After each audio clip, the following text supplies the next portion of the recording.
Buenas tardes para todos los participantes. Muchísimas gracias por acompañarnos nuevamente en este webinar. Aquí podemos decir que, como usted lo ha pedido, esta fue la solicitud que se hizo, que hicieron los participantes del webinar anterior para el siguiente webinar.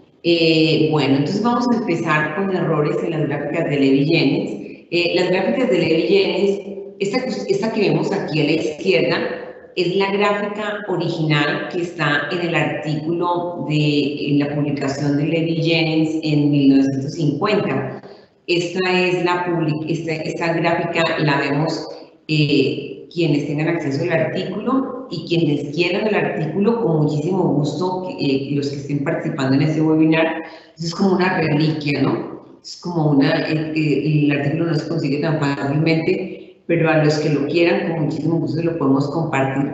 Entonces, miren, aquí en esta gráfica tenemos que esta era la idea original de una gráfica de Levi-Jennings, en donde teníamos un valor de la media, en este caso, el valor de la media de albúmina en plasma, y teníamos una línea que nos indicaba la media y los puntos que estaban alrededor de esa media.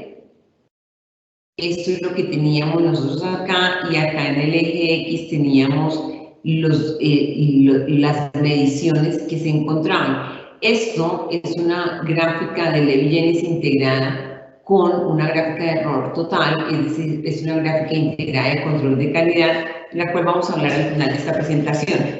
Bueno, pues tenemos que decir que las gráficas de Levi y Jennings pues fueron realmente descritas por Stanley Levy y Elmer Jennings, y fueron descritas en este artículo que fue publicado en 1950 en esta revista, en el American Journal of Clinical Pathology, y el artículo se llamó The Use of Control Charts in the Clinical Laboratory. Los control charts, o las gráficas de control, como es el título del artículo que ellos publicaron en 1950, pues no eran nuevas, ya existían.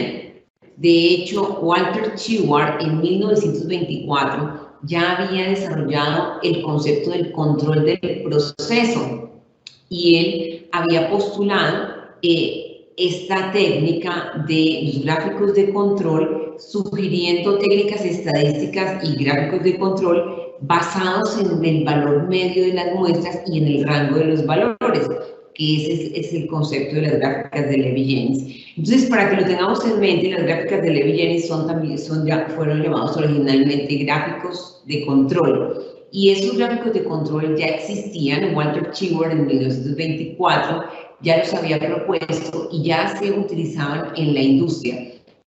Y lo que pretendían, ¿cierto?, era controlar la estabilidad o variabilidad del proceso. Después, en 1950, Stanley Levy y Elmer Jennings publican este artículo en donde hacen una aplicación y hacen una propuesta de utilizar estos control charts que habían propuesto Walter Shewhart en 1924, y hacen la propuesta para que estos control charts los usáramos en el laboratorio clínico, y a partir de ese momento entonces conocemos estos gráficos en el laboratorio clínico como las gráficas de Levy y Jennings. Y ojo que el apellido de Levy es con E, muchas veces lo escribimos sin la E, pero realmente la forma correcta de escribirlo es Levy con la E, Levy y Jennings. Ok, entonces esto, bueno, como parte de la historia. Ahora, ¿para qué son las gráficas de Levi-Jennings? ¿Para qué me sirve una gráfica de Levi-Jennings? Esto que yo estoy viendo aquí a la derecha es una gráfica de Levi-Jennings, y tengo que mirar para qué me sirve, cuál era la idea original, o de Walter Shewhart o de Levi-Jennings. La idea original era que estas gráficas controlaran la estabilidad del proceso, la variabilidad del proceso. Ahora, hay otro tipo de gráficas en el laboratorio clínico, más recientes, no tanto de 1950, porque si hablamos de 1950, estamos hablando que son herramientas que se desarrollaron hace 70 años, bueno, 70 años propuestas por el laboratorio clínico, pero vemos que Walter Tschüber las propuso en 1924. Entonces realmente estamos hablando de que estas gráficas ya casi que van a completar un siglo.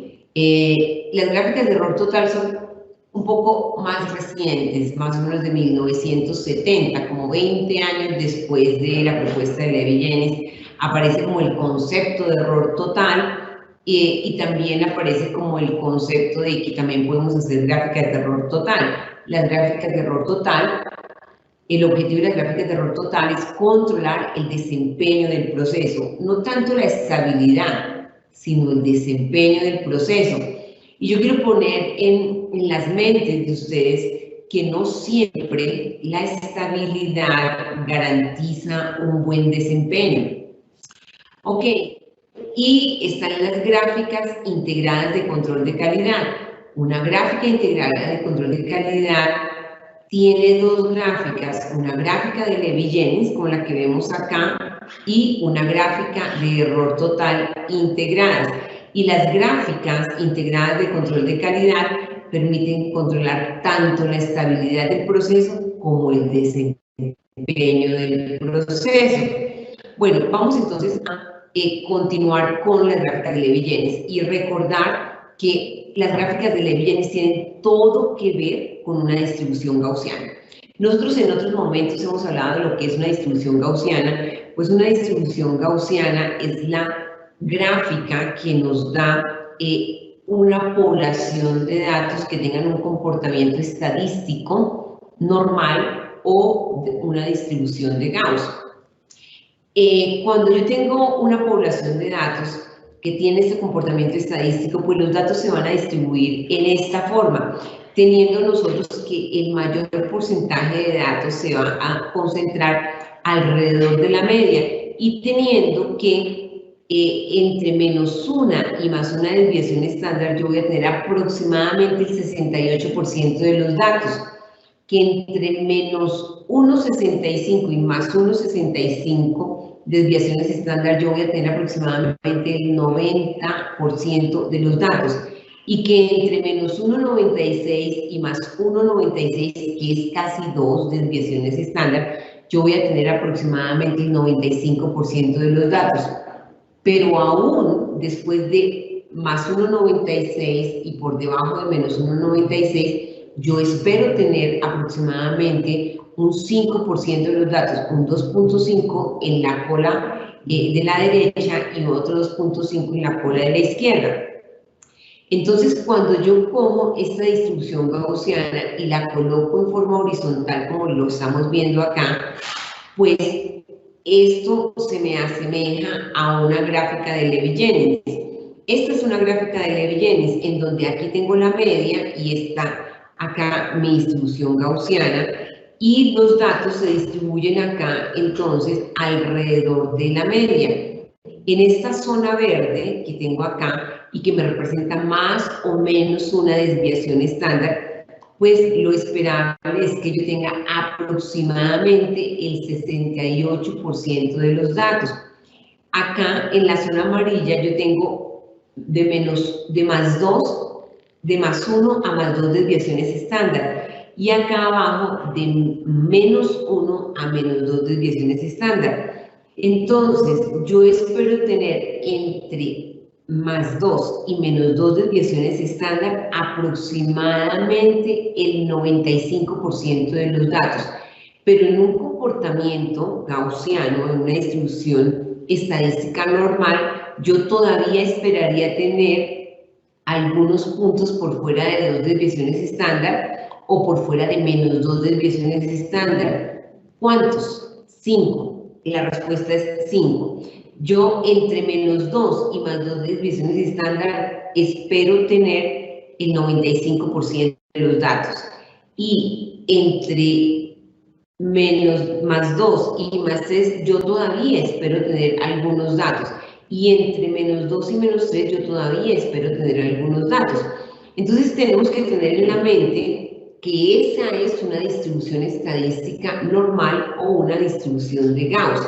Si yo no tengo esta distribución de datos, en una gráfica de Levy-Jennings, pues quiere decir que yo no estoy representando realmente lo que es. Partiendo de este hecho, partiendo de que una gráfica de Levy-Jennings realmente es una representación horizontal de una distribución gaussiana, vamos a continuar y vamos a ver algunos ejemplos. Miren, yo tengo acá 4 gráficas. Entonces, los voy a invitar a que veamos acá la gráfica, la primera gráfica que tenemos acá. Esta primera gráfica es una gráfica de Levy-Jennings y esto es de la vida real, ¿no? Son datos de la vida real.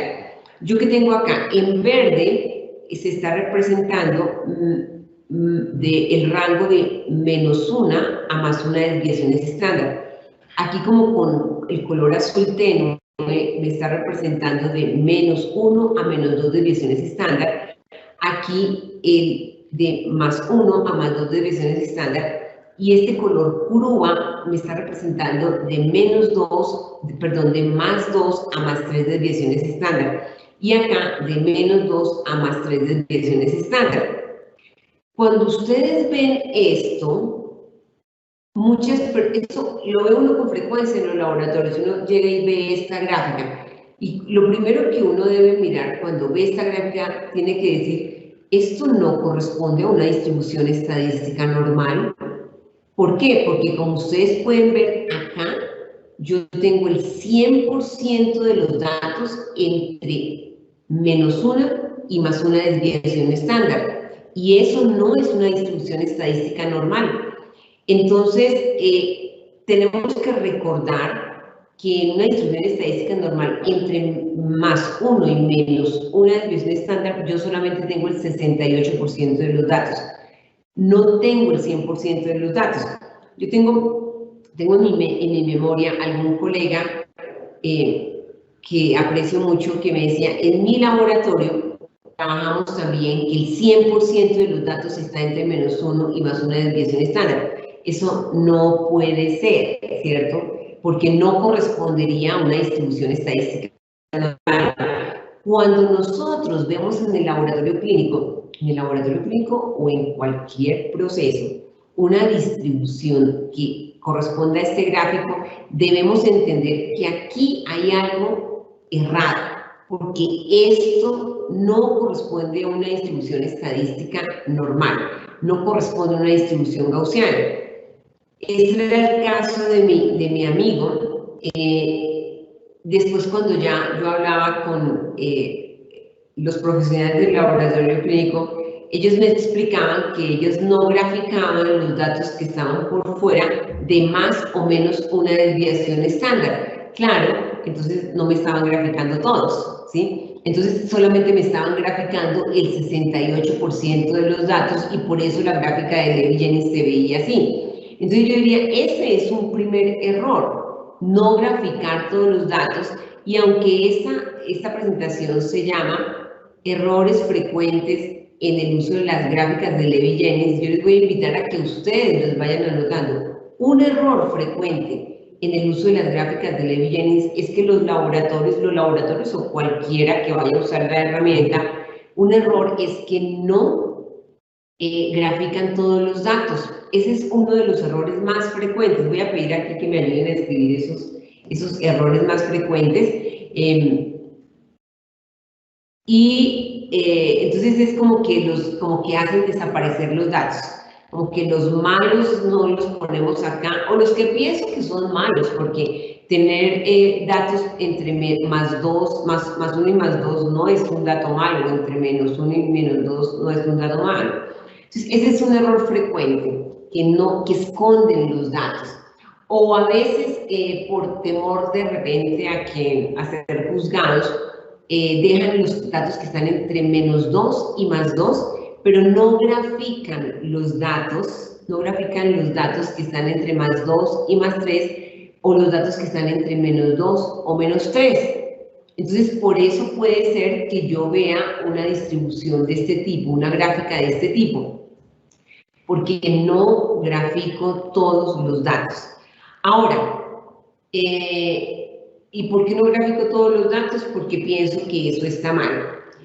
Otro error frecuente en la elaboración de las gráficas de Levi-Jennings es que se repite y se repite hasta que finalmente el dato entra en el rango de más o menos 2 o el rango de más o menos 1. Entonces corresponde a lo mismo, no grafico todos los datos. Dice, el laboratorio pasó el material de control y le dio el dato entre más 2 y menos 2. Y el laboratorio tiene como una idea de que no debe estar ahí y que es preferible que esté entre más 1, entre menos 1 y más 1. Entonces, no grafica ese punto y repite el procesamiento del control y vuelve y lo repite hasta que le entra entre menos 1 a más 1.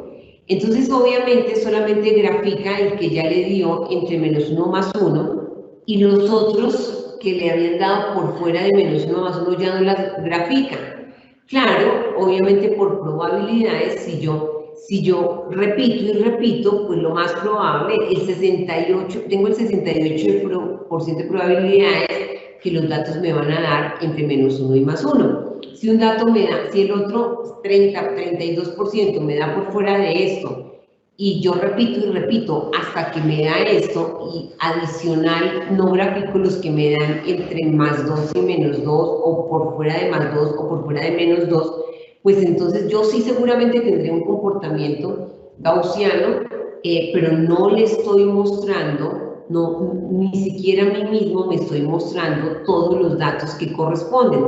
Entonces ese es otro error frecuente, repetir y repetir hasta que me entren los datos y repetir sin hacer nada, porque obvio que cuando yo tengo un dato que está por fuera de lo que yo espero como aceptable, del rango aceptable, pues yo sí le tengo que repetir, pero repetir después de que haga alguna acción correctiva.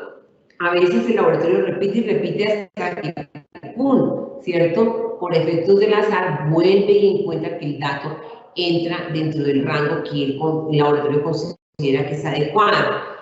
Entonces, una recomendación es que, por favor, ¿cierto?, grafiquemos todos los datos. Incluso debemos graficar los datos que están por fuera del rango esperado del desempeño aceptable. Debo graficarlos, pero debo hacer alguna corrección, y cuando yo me doy cuenta que la acción correctiva funciona, entonces yo no elimino el dato, lo dejo que se vea en la gráfica, pero no lo tengo en cuenta para la estadística de mis datos. ¿Por qué no lo tengo en cuenta? Porque el dato me está indicando que el proceso está fuera de control.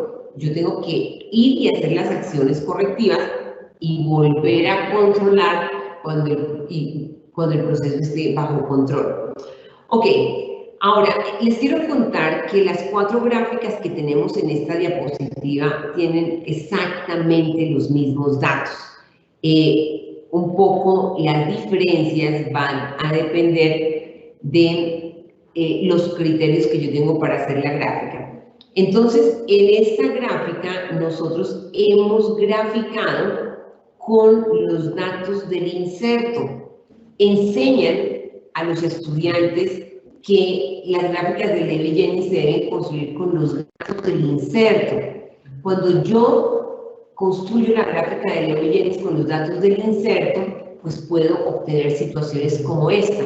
Porque es que la filosofía de las gráficas de Levi-Jennings es que yo debo graficar con los datos de mi población, con lo que yo estoy obteniendo, no con lo que obtuvo el manufacturador, porque el manufacturador es otra cosa. Ahora, ¿por qué normalmente los datos del inserto de los manufacturadores tienen desviaciones estándar tan grandes? Porque usualmente no lo hacen en un solo sistema de medición, lo hacen en muchos sistemas de medición. Usualmente no lo hace un solo usuario, lo hacen muchos usuarios, y muchas veces ni siquiera solamente en un laboratorio, sino que envían ese material a varios laboratorios para que varios laboratorios los prueben y cuantifiquen estos mensurandos.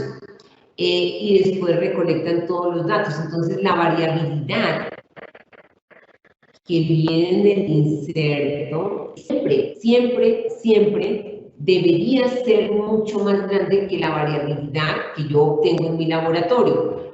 Cuando en mi laboratorio yo construyo la gráfica de Levi-Jennings con la media del inserto, todos los datos me van a dar entre más o menos una desviación estándar, lo cual correspondería a que eso no es una distribución estadística normal.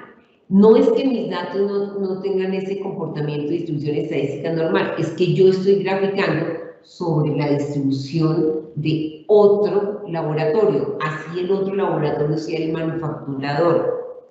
Entonces, una gráfica de Levi-Jennings controla la estabilidad del proceso y es una excelente herramienta para controlar la estabilidad del proceso si y solo si yo la utilizo adecuadamente. Si yo voy a validar las corridas analíticas utilizando una gráfica de Levi-Jennings, lo cual no recomiendo, así sea bien utilizada la gráfica de Levi-Jennings, pero si yo voy a utilizar la gráfica de Levi-Jennings mal elaborada para validar la corrida analítica, ese es un riesgo grandísimo. Y ahora que estamos en la era de los riesgos, eso debería colocarse como un riesgo en el laboratorio clínico. Utilizar gráficas de Levi-Jennings con los datos del inserto para validar las corridas analíticas. ¿Por qué? Porque con los datos del inserto siempre voy a tener una imagen como esta en donde aparentemente el desempeño es bueno, pero no es real. Ok, esto que vemos aquí a la derecha, esta gráfica aquí a la derecha, corresponde a la gráfica de los datos de ácido úrico de un periodo de tiempo, solo que acá a esta gráfica le hemos colocado un límite en esta línea azul, un límite superior y un límite inferior que corresponde al error total máximo permisible. ¿Qué significa esto? Que si yo hago una gráfica integrada de control de calidad en donde coloque la gráfica de Levi-Jennings hecha con los datos del inserto, pues esos datos me indicarían que esa dispersión es tan grande que en este caso, con este límite de error total, estaría desbordando los límites de error total.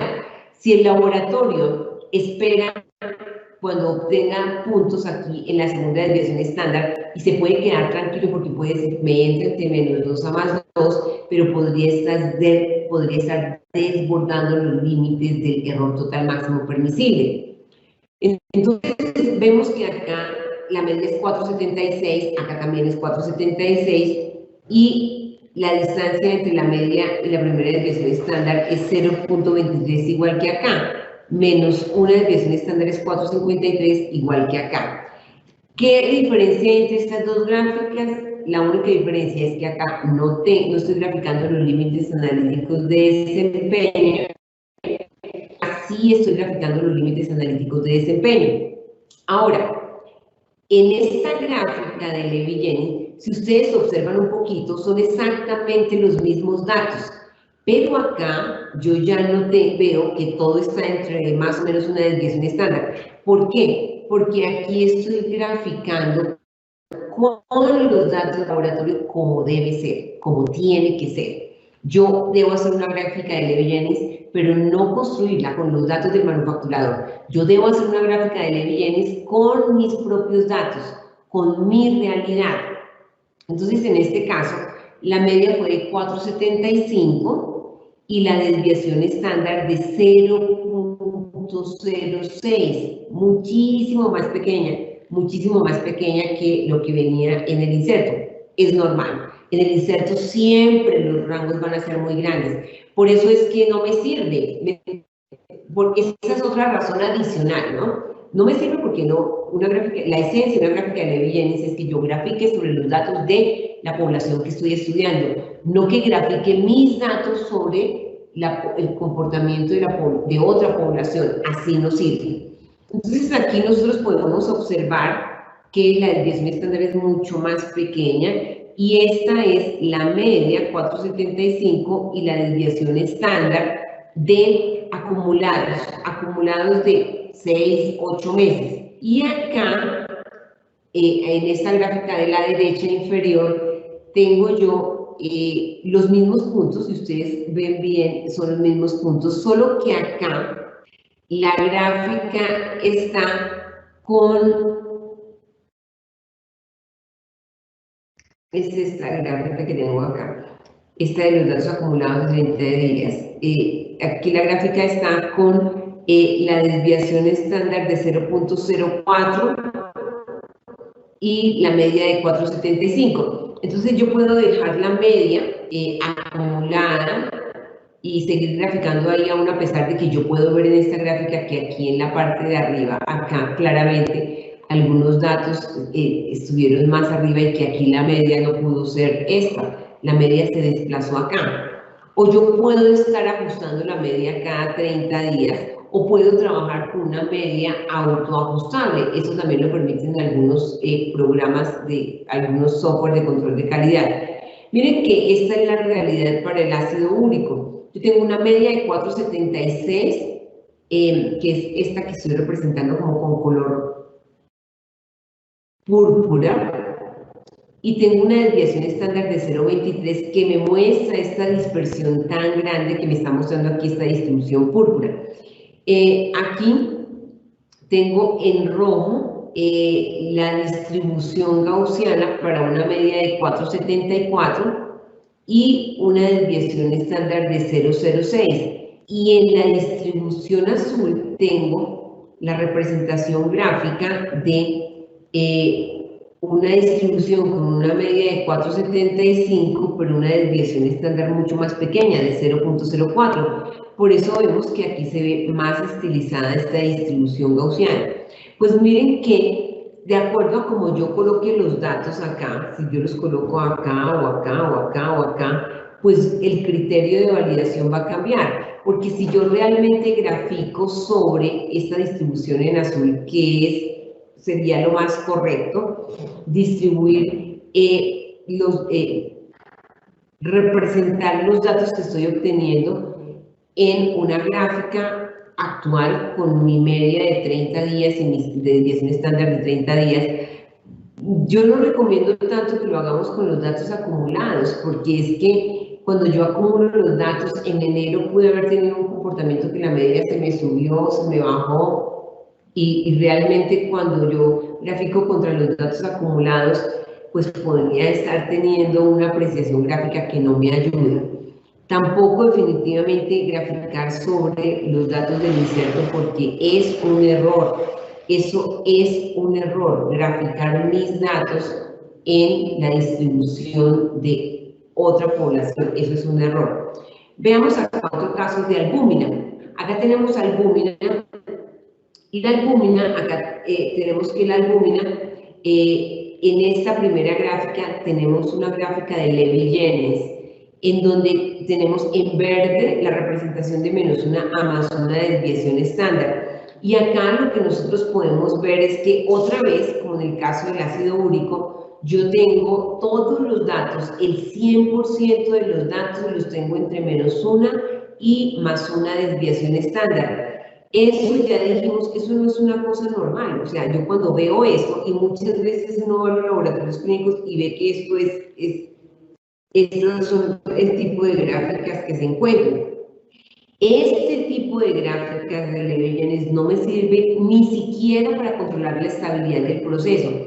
Ya yo he dicho al inicio que las gráficas de Levi-Jennings no me ayudan a controlar el desempeño del proceso, las gráficas de Levi-Jennings me ayudan a controlar la estabilidad del proceso y que no necesariamente lo que es estable tiene un buen desempeño. Entonces, por ejemplo, si yo digo Pepita Pérez siempre llega tarde, pues ese es su comportamiento estable, ¿cierto?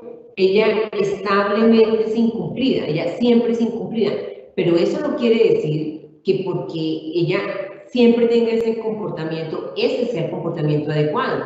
Lo mismo pasa en el laboratorio clínico, puede ser estable, pero puede siempre tener un sesgo positivo o un sesgo negativo, o establemente ser muy impreciso.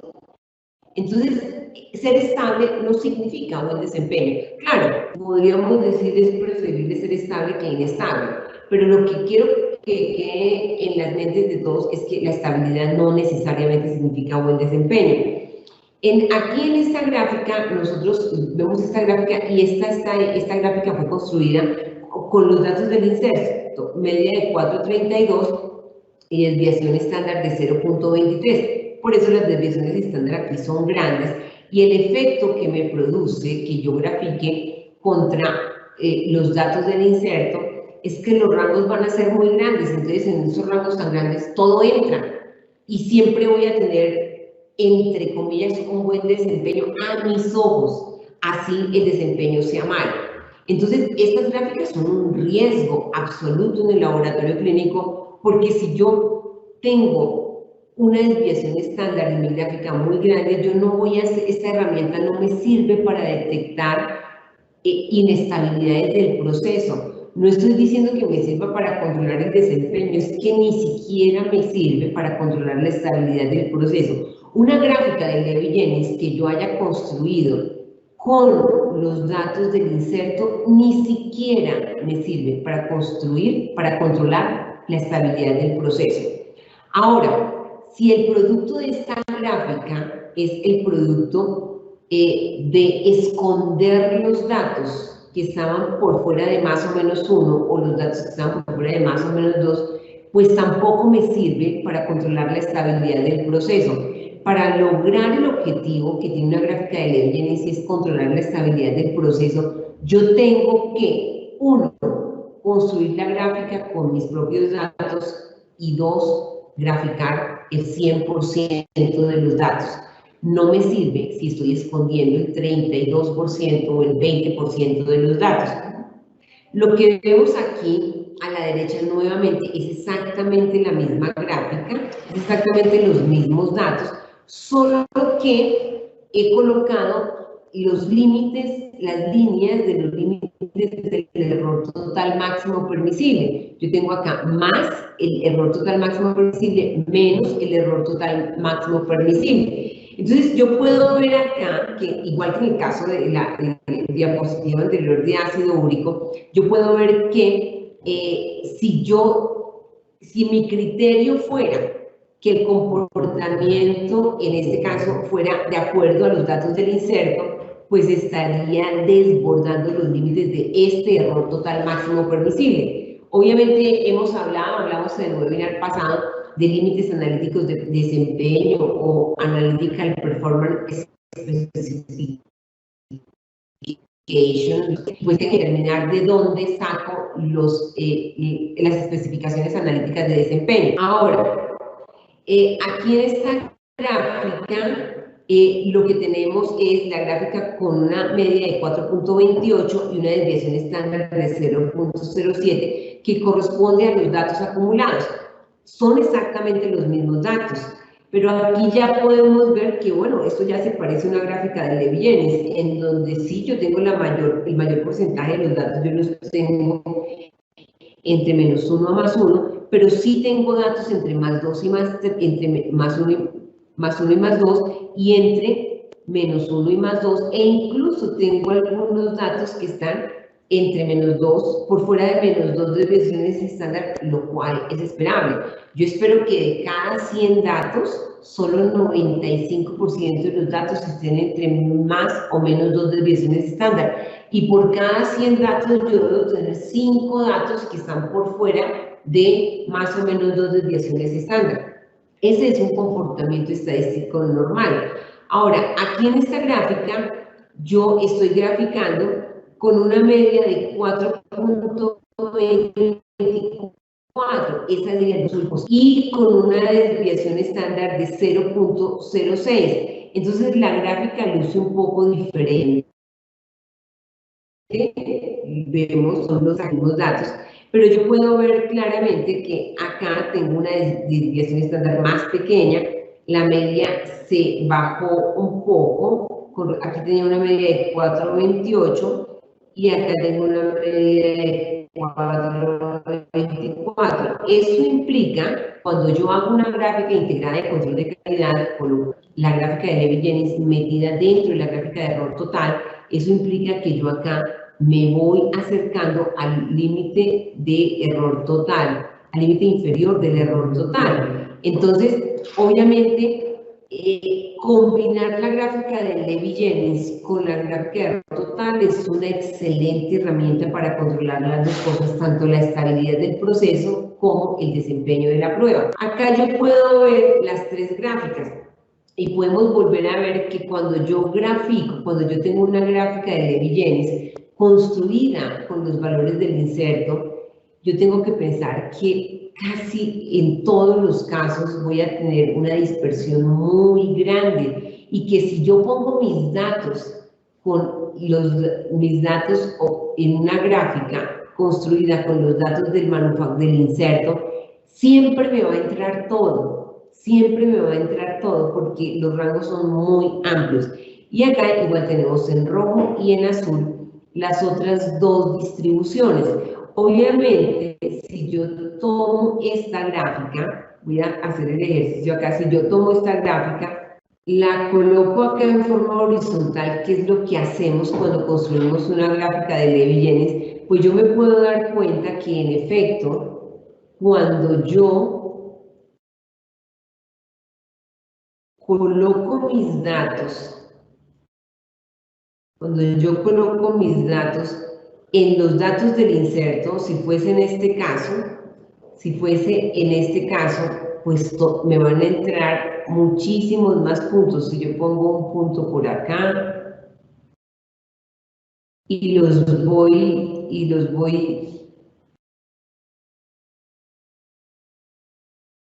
tengo acá, yo podría tener puntos acá en muchas partes. Acá podría tener punticos por todos datos acá. En cambio, cuando yo estoy graficando sobre mis propios datos, obviamente solamente sería aceptable que tuviese datos acá. Esto es exactamente lo que pasa cuando yo voy a estar graficando mis datos contra una distribución que no es la mía. ¿Podría darse el sentido contrario? Bueno, también normalmente lo que sucede es que los rangos del inserto siempre son más grandes que las desviaciones estándar y obviamente de los rangos que nosotros estamos obteniendo. Aquí vemos el caso de colesterol total. En esta primera gráfica, ¿qué estoy viendo? Estoy viendo que la media del inserto es 243. La media del inserto es 243. Y esta media acá, y la desviación estándar 9.5, coincide con esto que tenemos unos rangos muy grandes. Y puedo ver yo que al inicio de acá del mes de abril, el laboratorio estaba obteniendo valores muy cercanos a estos 43. Después los datos se bajaron los datos acá y estaban ya sobre 233.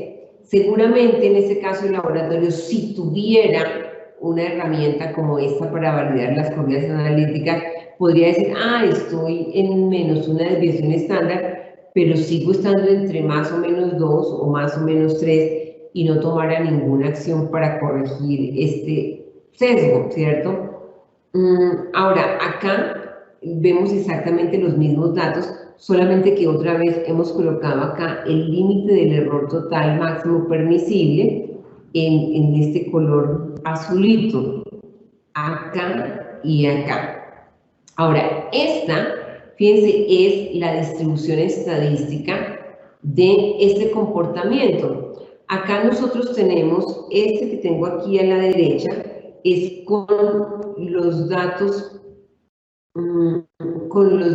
acumulados de 30 días y que tengo acá es con los datos acumulados de 6 meses. Entonces, tengo acá que con los datos acumulados tengo una media de 267.27, que es la que estoy viendo acá, y una desviación estándar de 1.67. Acá, en los últimos 30 días, ¿qué ha pasado? Que la dispersión se aumentó, la dispersión de los datos se aumentó. Por eso aquí la desviación estándar es más grande y yo no veo este rango acá de Levi-Jennings tan pequeñito como lo veo acá, porque lo que estamos viendo acá es que se aumentó la dispersión de los datos, por lo tanto se aumentó la desviación estándar. Aún así, cuando yo miro este comportamiento estable, porque lo que me muestra la gráfica de Levi-Jennings es cuál es el comportamiento estable del proceso.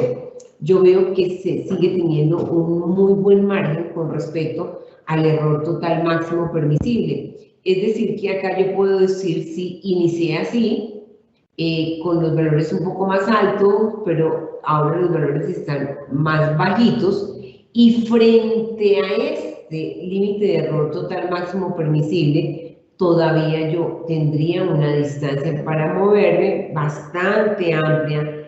Entonces, en principio, no debería preocuparme tanto este comportamiento.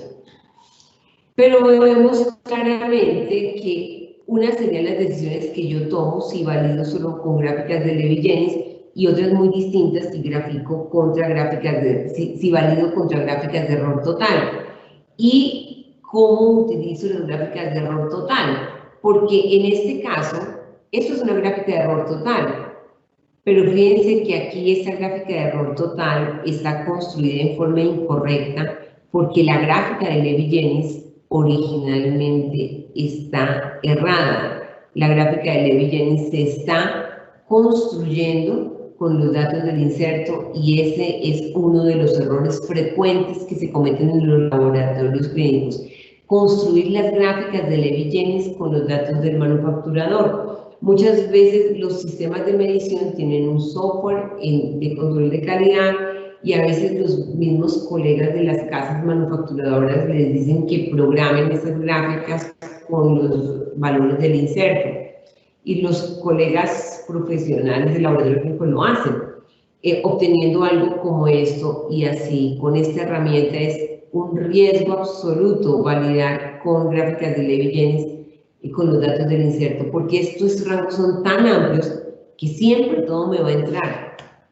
Y en este caso vemos las tres distribuciones. Como siempre, también esta moradita me muestra que los datos del inserto son muy grandes, y que obviamente si yo valido mis corridas analíticas contra este gráfico, pues obviamente la exigencia es muy poca. Obviamente tendría decisiones que tomar muy diferentes a si yo validara con Levi-Jennings construido con mis propios datos. Es decir, definitivamente yo no estoy de acuerdo con que los laboratorios utilicen las gráficas de Levi-Jennings para validar las corridas analíticas. Digo, no, eso es de 1950 o 1924, eso es de hace casi un siglo, ¿sí?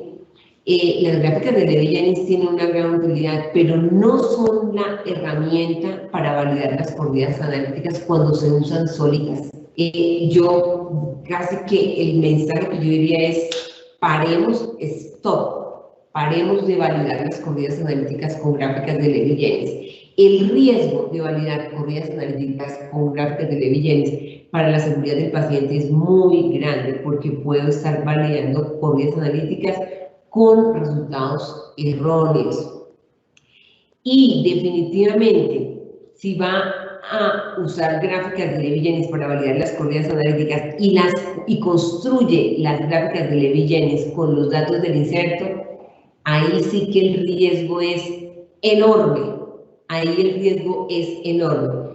Todavía, cuando tengo gráficas de Levi-Jennings construidas con mis propios datos, el riesgo también es grande, porque así como yo puedo tener una distribución de este tipo, más estilizada, también he visto casos en donde las distribuciones son aún más grandes que las del inserto, pero igual, como va a estar entre más o menos 2 o más o menos 3 desviaciones estándar, pues siempre va a validar, no importa que sea más grande, ¿cierto? Es como cuando yo me engordo, ¿cierto? Yo me engordo y entonces me compro, bueno, yo no, digamos otra persona se engorda. No llamemos aquí el mal, ¿cierto? Cuando otra persona se engorda, entonces, ¿qué hizo? El pantalón era talla 8, entonces ahora talla 10. Y entonces piensa que porque compré el pantalón talla 10 y entró en el pantalón talla 10, sigue bien. Y se engordó más, compró el pantalón talla 12 y sigue entrando, ahí pues claro, porque cada vez los límites son más amplios y siempre va a entrar. Y si siempre yo voy a estar cambiando de pantalones o cambiando de límites acá de desviaciones estándar cada vez que cambio el comportamiento, pues siempre voy a entrar y nunca voy a tener realmente un criterio adecuado para validar la corrida analítica. Otra cosa, y haciendo la metáfora con los pantalones, es listo, yo me quedo con los pantalones talla 8 o con los pantalones talla 10, me engordo, pues que me aprieten, ¿cierto? Me quedo con esos pantalones y eso va a ser la medida. Digo, esos son los límites y no los muevo, porque eso va a ser el límite que me va a permitir decir, no tengo que seguir comiendo. Entonces, cuando yo vengo acá y digo, esa es la gran diferencia de hacer la validación de la corrida analítica con gráficas de Levi-Jennings o con gráficas integradas de control de calidad. Yo tengo que ponerle límites a la estabilidad del proceso. El proceso es estable, en este caso es un proceso estable que está dentro de esos límites, pero hay otros casos en donde no es así. Hay otros casos en donde el comportamiento estable desborda los de aceptación. Es como que más o menos con la comparación con los pantalones, digo pantalones talla 10 y se los voy a presentar a una amiga bien gordita, pues dice, pues que usted no cabe acá, ¿cierto? Usted no cabe acá y lo que tiene que hacer es adelgazarse, es más o menos lo mismo. No cabe dentro de estos límites su desempeño. ¿Qué tiene que hacer? Hacer acciones correctivas para disminuir la variabilidad del proceso. Ok. Un concepto que me parece muy importante que dejemos en esta sesión es que la media es diferente al valor diana. El valor diana, así lo llamamos en español, valor diana, pero en inglés, que es más conocido con los artículos, lo llamamos target value. Ese target value es el valor diana. ¿Y por qué se llama valor diana? Porque es lo que me tiene que dar a mí, viene de la diana del tiro al blanco. Muchas personas piensan que el valor diana es la media y no son la misma cosa. Empecemos diferencias entre la media y el valor diana. Eso es otro de los errores frecuentes en el uso de gráficas de Levi-Jennings, que piensan que el valor diana, que pensamos que el valor diana es la media. No es lo mismo.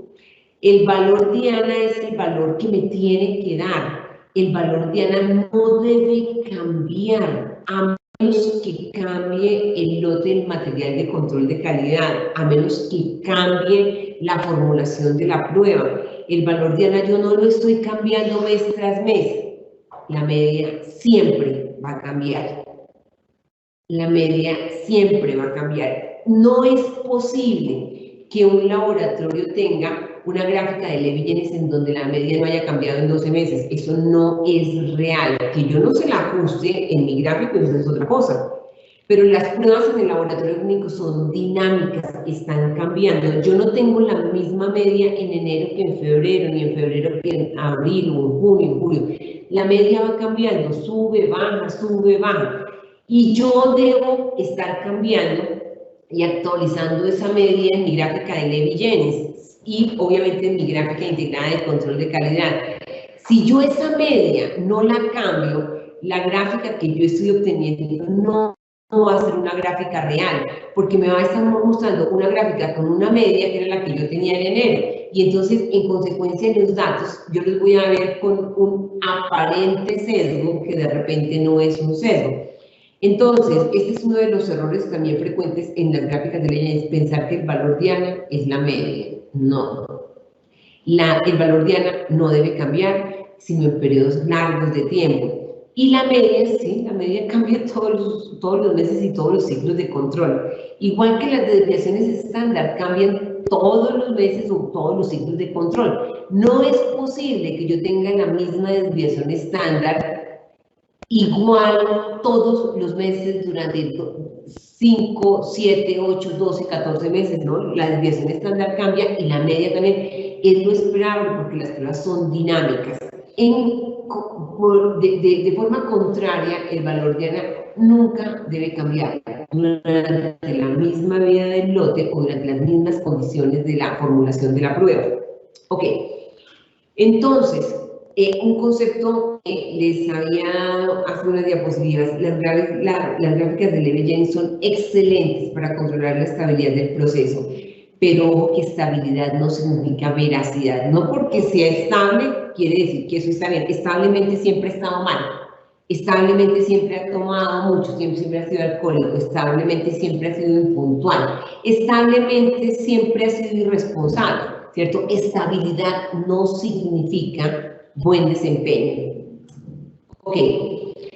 Y al concepto de gráficas de Levi-Jennings definitivamente tenemos que combinar el concepto de límites analíticos de desempeño o APS, como lo llamamos ahora, Analytical Performance Specification. Hicimos un webinar la semana pasada sobre APS, Analytical Performance Specification. Recuerden que a través de nuestra página web, que está por acá, www.quick.com, tienen acceso a todas las memorias de los webinars de los últimos meses. Entonces, el límite analítico de desempeño o la especificación de desempeño analítico le pone un límite a mi desempeño. Esto que estamos viendo acá es una gráfica integrada de control de calidad. Lo que estamos viendo acá con estos colores vivos es una gráfica de Levi-Jennings, y esto que vemos acá es el límite superior y el límite inferior del error total máximo permisible, que en este caso para colesterol HDL es de más o menos 16%. Tenemos aquí un valor diana que en este caso coincide con el valor de la media y unos valores de desviación estándar que tenemos aquí en esta gráfica. Ahora, estos datos que tenemos acá son exactamente los mismos de la diapositiva anterior, de la diapositiva 15. Pero ¿qué está cambiando? El error total máximo permisible. Miren que aquí el error total máximo permisible es de 16%. Y eso implica que un 16% de error total máximo permisible, pues este desempeño estable se vea como holgadito. Pero cuando yo le cambio el límite analítico de desempeño, mire que ya esto no se ve tan holgado acá, sino que aquí este espacio entre más 3 y el límite superior y entre menos 3 y el límite inferior, pues es más pequeño. Son los mismos datos, pero yo ya no los veo como tan sobrados como acá. Acá se ve un desempeño súper sobrado, pero acá ya no se ve tan sobrado, sigue estando bien la estabilidad del proceso frente a ese límite analítico de desempeño. Pero fíjense, cuando yo cambio este error total máximo permisible a 6%, pues ya no luce para nada bien, ¿cierto? Porque tengo acá este límite y esto lo que me está indicando es que el comportamiento estable de mi prueba está desbordando los límites de más o menos 6%. Ahora, ¿de qué depende que yo escoja 6 o 11 o 16? Pues ese es un tema ya muy específico. Nosotros con enorme gusto a que los laboratorios que nos lo soliciten prestamos el servicio, ofrecemos el servicio de definición de los límites analíticos de desempeño. Les digo que esto no es una tarea fácil, esto no es una tarea para hacerla en 2 horas de asesoría, no. Esto es un ejercicio que se hace con mucha conciencia, porque yo me tengo que sentar a revisar mesurando por mesurando, y más o menos para cada mesurando, para cada analista en este momento podemos tener perfectamente un abanico de 10 límites analíticos de desempeño, y la revisión de los 10 límites analíticos de desempeño o APS, especificaciones analíticas de desempeño, frente a la realidad que yo tengo en mi laboratorio, es un trabajo que obviamente toma una gran cantidad de tiempo, pero es un trabajo que hay que hacer. Ahora, no es un trabajo que haya que hacer todos los días. Yo lo hago una vez y lo debo estar revisando periódicamente, cada 3, cada 6 meses, mirar si realmente hay cambios. Pero este es un trabajo que requiere una gran inversión de tiempo que vale la pena definitivamente. Ahora, volvamos a esta gráfica del error total más o menos, el error total de 11%. Acá obviamente, si yo solamente graficara por Levi-Jennings con este límite, yo podría estar rechazando algunos puntos que tengo acá, pero si valido por la gráfica integrada de control de calidad, yo podría estar aceptando perfectamente este punto acá. Ahora, miremos con estos mismos datos, miremos que el comportamiento siempre es dinámico. Miren que yo, de esta gráfica que yo tengo acá, realmente yo debería tener varias gráficas de Levi-Jennings, porque aquí yo tuve un comportamiento estable y acá se subieron los datos y aquí se volvieron a bajar. Entonces, si la gráfica de Levi-Jennings adecuada sería combinarla con la gráfica de los límites analíticos de desempeño y las gráficas de error total, es decir, tener una gráfica integrada de control de calidad. Y yo debería poder ver mis gráficas de Levi-Jennings de esta forma. Aquí en este punto, lo que yo tengo es una gráfica de Levi-Jennings. Esta es la media, la que estoy mostrando acá, y aquí tengo más 1, más 2 y más 3 desviaciones estándar, más 1, más 2 y más 3. En otro periodo de tiempo, los datos se desplazaron, se subió la media, y aquí yo tendría más 1, más 2 y más 3, más 1, más 2 y más 3. Que se suban los datos en este punto no me preocupa realmente mucho. ¿Por qué no me preocupa mucho? Porque todavía no he superado los límites del error total máximo permisible. Acá volvió y se bajó la media, se bajaron los datos, y esto es más 1, más 2 y más 3. Y acá se mantuvo, aquí vuelve y sube un poquito. Entonces, realmente, en esto que puede ser, este es un periodo de tiempo de julio, agosto, septiembre, octubre, más o menos 4 meses, pues yo perfectamente puedo tener estos desplazamientos. La media sube, baja, la desviación estándar disminuye, aumenta. Mis gráficas de Levi-Jennings pueden cambiar de media, ¿sí? Cada ciclo de control. En la mayoría de los laboratorios clínicos se escoge como ciclo de control un periodo de 30 días, pero podría ser menos, podría ser 15 días, o podría ser una semana. Lo que sí no es recomendable es que sea más de 30 días, pero podría ser menos. Pero si nosotros vemos y analizamos los datos reales, nosotros vamos a ver que nosotros no tenemos un escasez dinámico. La media sube, baja, la desviación estándar aumenta, disminuye. Eso es esperable. Lo que yo tengo que tener son unos límites y decir, listo, la media puede subir, como en este caso, la media ha subido y ha bajado, pero nunca ha superado los límites del error total máximo permisible. Entonces, la gráfica ideal debería ser así. Yo no conozco un software que lo haga así realmente. En este momento no existe un software de control de calidad que me pueda mostrar a mí esto que yo les estoy mostrando acá. Existen software que me muestran solamente las gráficas de Levi-Jennings o me muestran solamente las gráficas de error total. Hay otros softwares como el software Unity Runtime de Bio-Rad que me muestran las gráficas integradas de control de calidad, es decir, me muestra la gráfica de Levi-Jennings y me muestra la gráfica de error total integrada, me muestra gráficas integradas de control de calidad, pero ni siquiera este software hace esto, ¿sí? Que me pueda mostrar varias distribuciones gaussianas en un mismo periodo de tiempo y me esté mostrando que subió, bajó, aumentó, disminuyó la desviación estándar. Nosotros tenemos un software que es IQC2, que exactamente significa en inglés IQC2 Integrated Quality Control Charts, porque eso lo llamamos IQC2 porque es 2 veces la C. Este software, que es más o menos el software soñado para uso en el laboratorio clínico, estamos trabajando para que podamos tener gráficas de este tipo. Aún no lo hemos conseguido, pero tiene muchas cosas muy superiores a lo que hay en el mercado.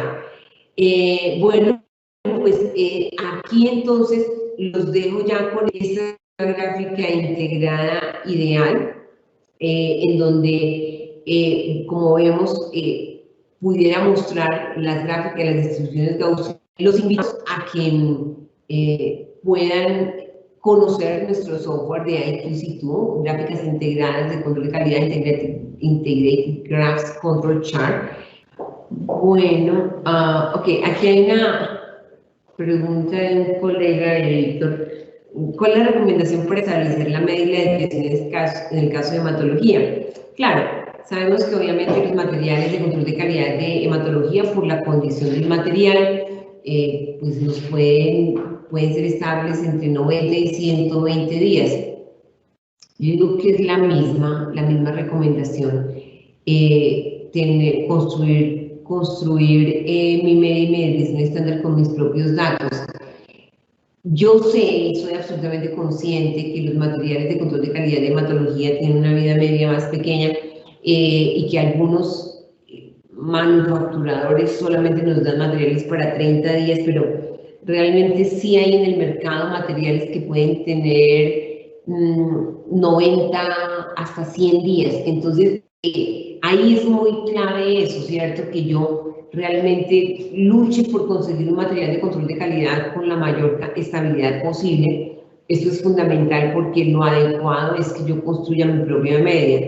Obviamente, nosotros hablamos de que mínimo debo tener 20 datos para construir una media y una desviación estándar intercorrida.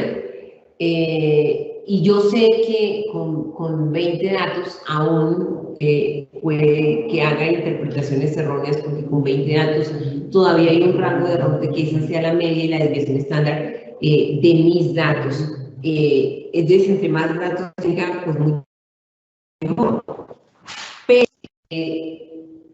si puedo hacer el empalme de los lotes de control, esto es una recomendación muy importante. Es decir, que cuando yo vaya, si mi material de control tiene fecha de expiración el 31 de agosto, pues yo debo empezar por lo menos 5 días antes a correr el material de control de calidad del nuevo lote, para que debería ser al menos tener 10 puntos, para que lo ideal serían 20, definitivamente, ¿cierto?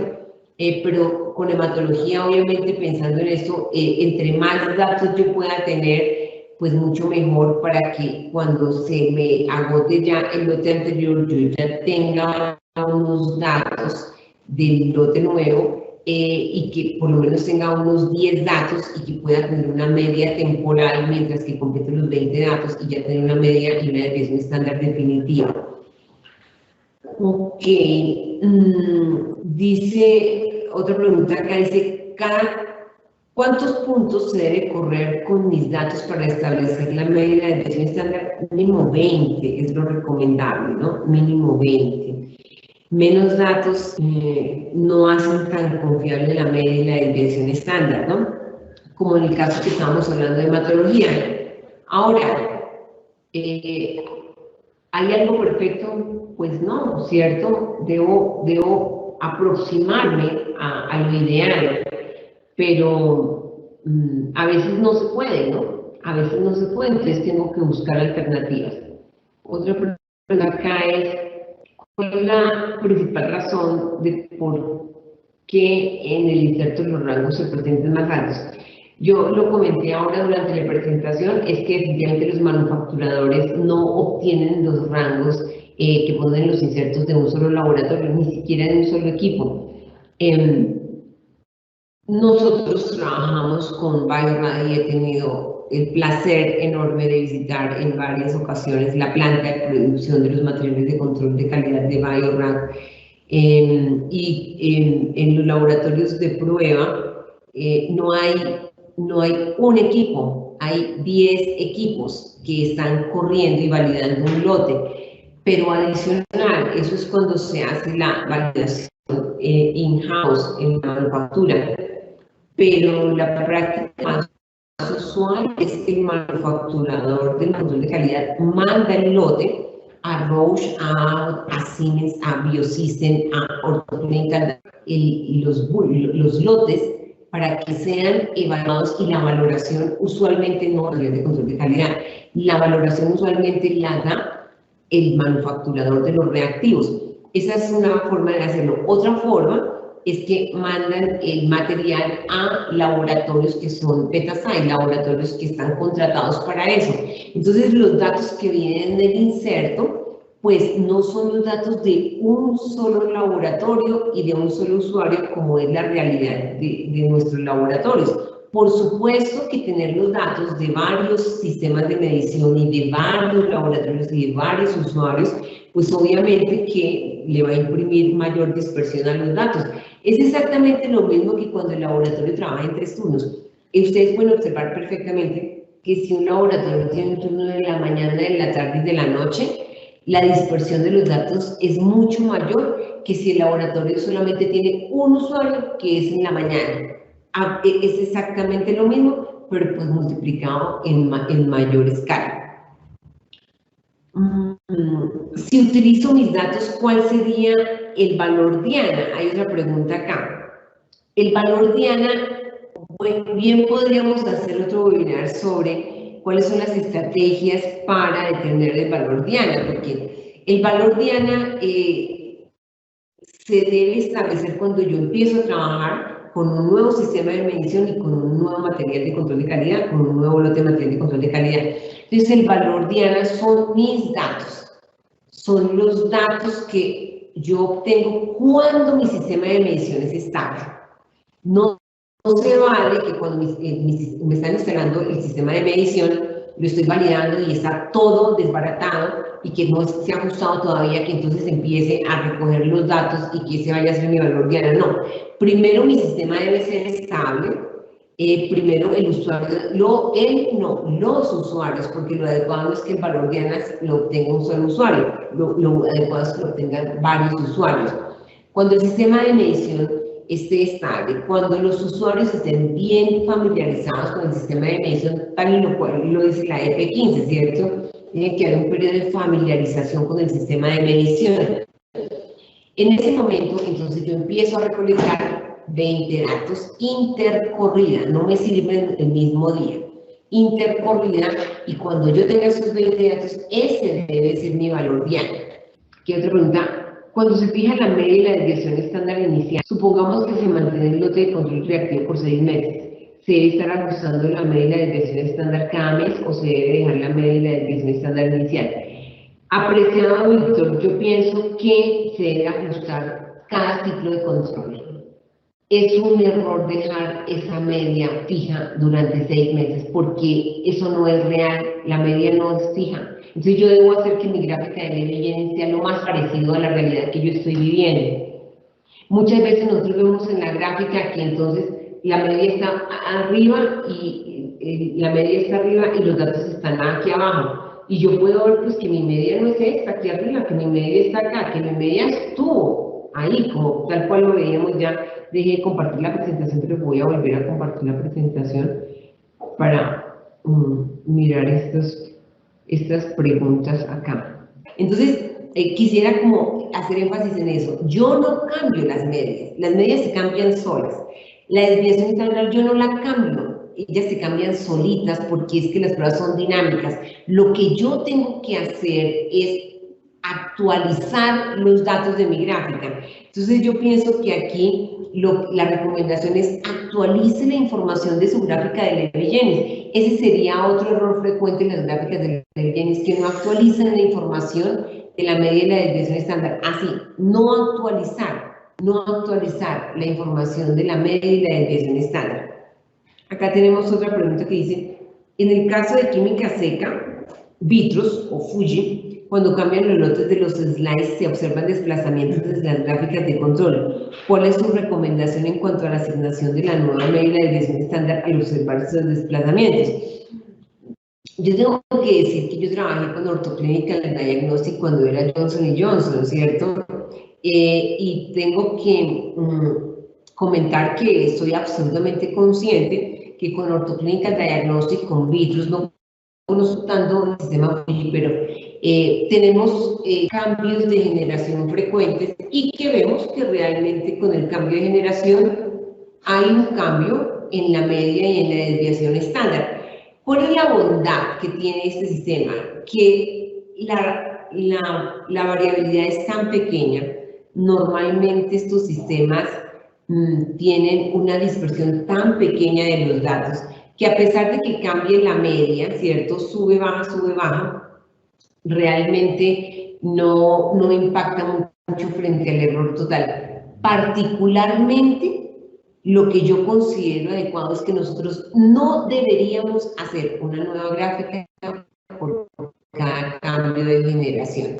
Muchos laboratorios que usan sistemas de medición con Orthoclinical Diagnostics, exactamente con Vitros, cada vez que cambia la generación, cambian de gráfica, hacen una nueva gráfica, como si fuera una nueva prueba, pero las generaciones en los sistemas Vitros es muy similar al cambio de lotes de reactivos en química húmeda.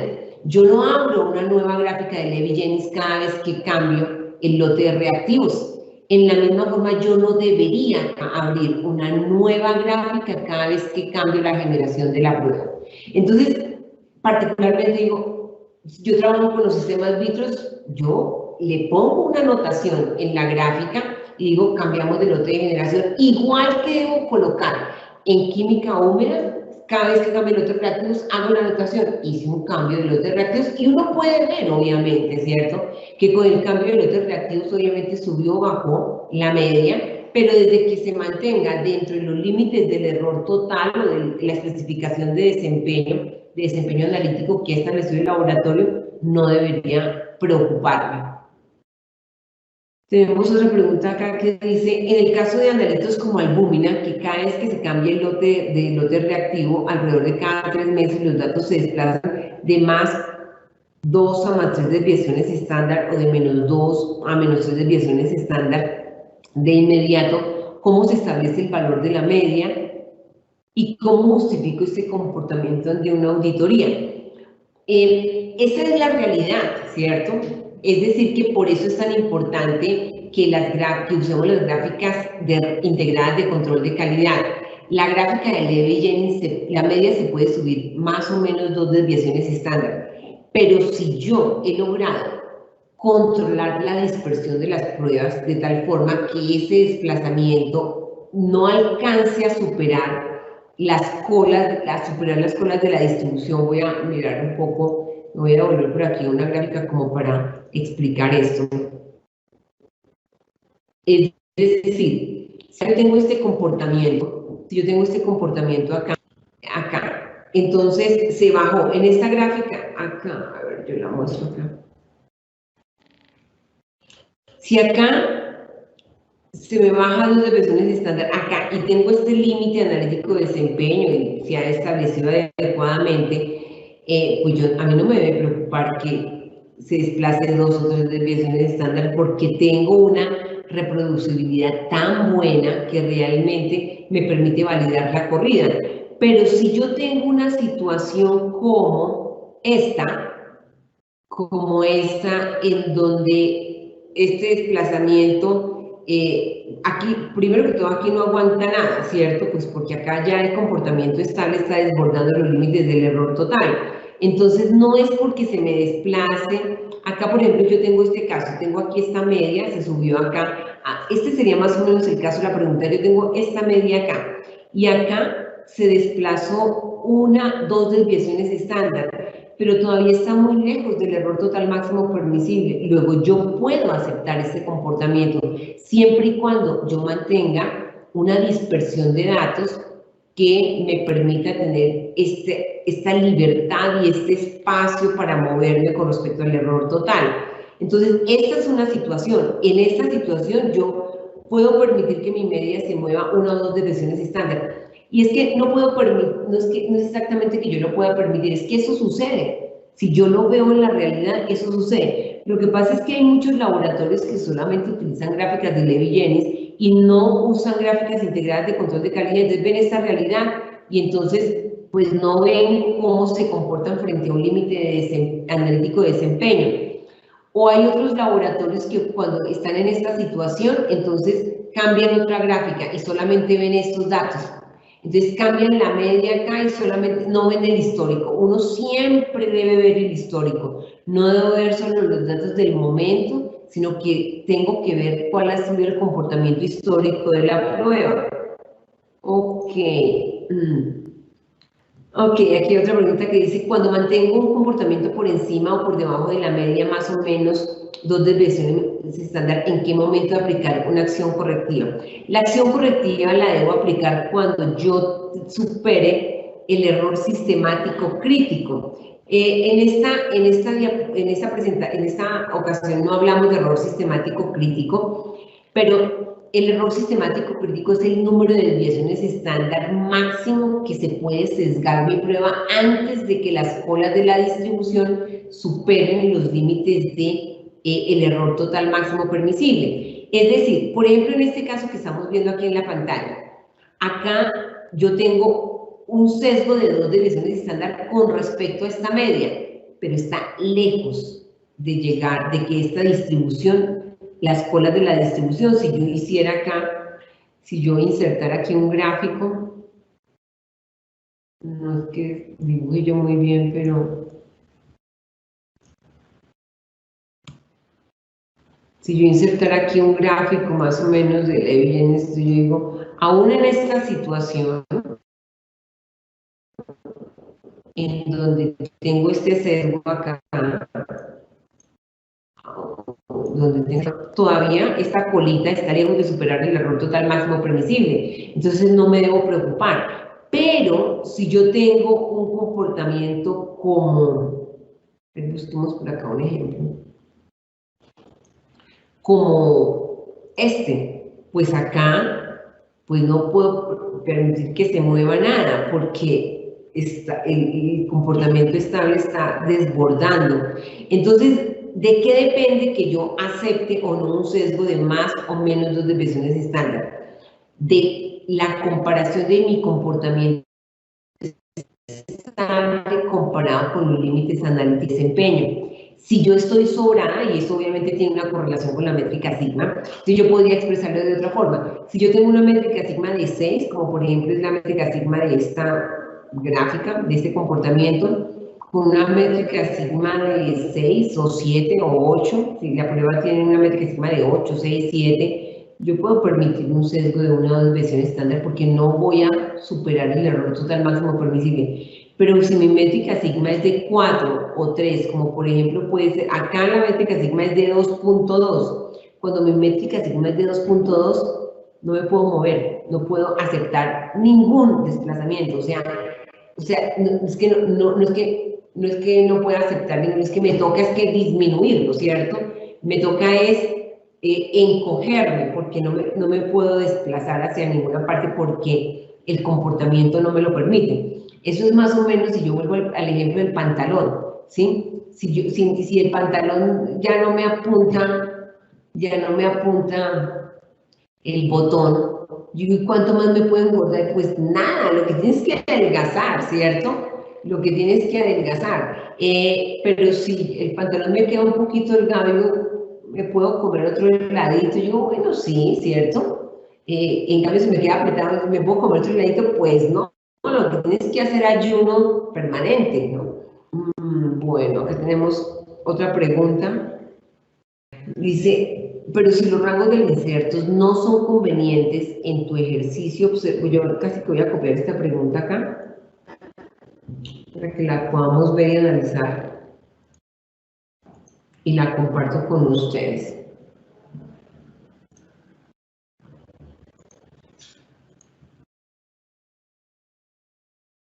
Dice, pero si los rangos del inserto no son convenientes, en tu ejercicio observamos que así los datos sí se grafican de una manera normal entre más 1, más 2, más 3 y menos 1, menos 2, menos 3, mientras que con mis datos acumulados, al tener un coeficiente de variación más pequeño, los datos se grafican solo entre más o menos 1. Es al revés.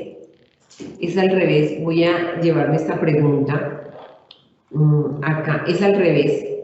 Mira, voy a traerme esa pregunta acá.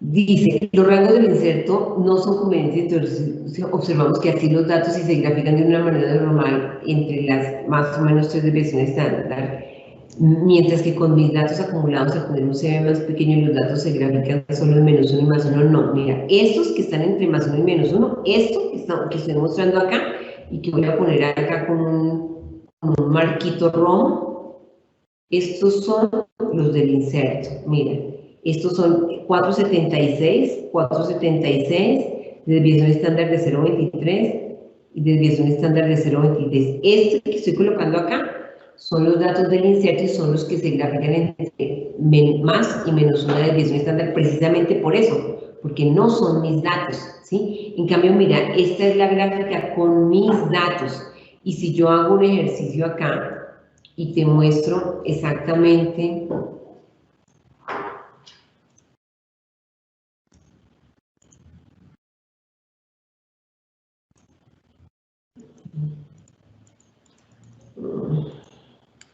se quedó grabado, se bloqueó la pantalla, pero mira, estos que estoy mostrando acá estos muestran un comportamiento de distribución gaussiana.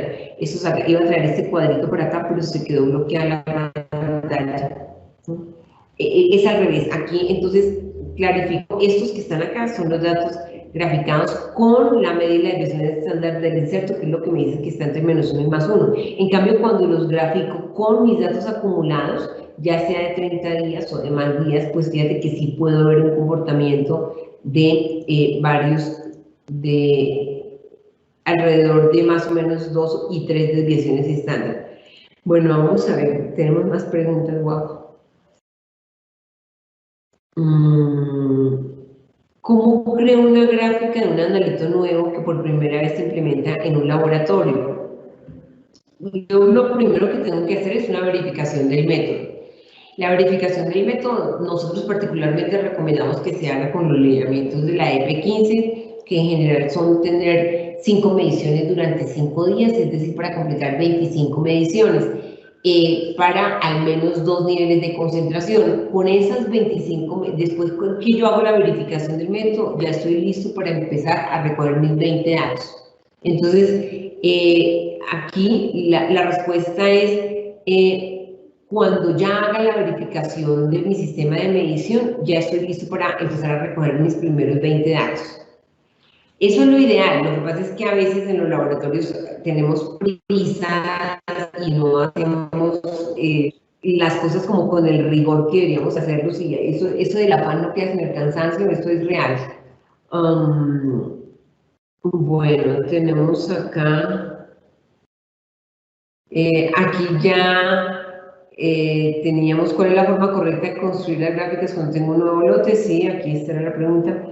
¿Cómo se calcula el valor de ANA? Pues ya hemos hablado de eso. Y bueno, pienso que ya hemos dado respuesta a las preguntas.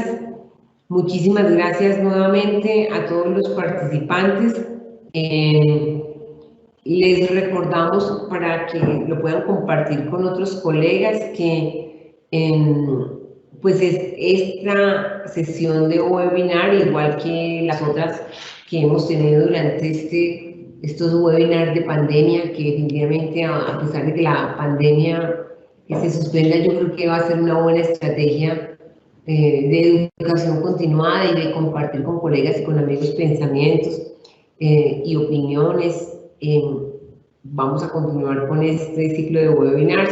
Los invitamos a visitarnos, a llenar la encuesta de satisfacción y a sugerirnos otros temas que ustedes estén interesados en que compartamos. Muchas gracias.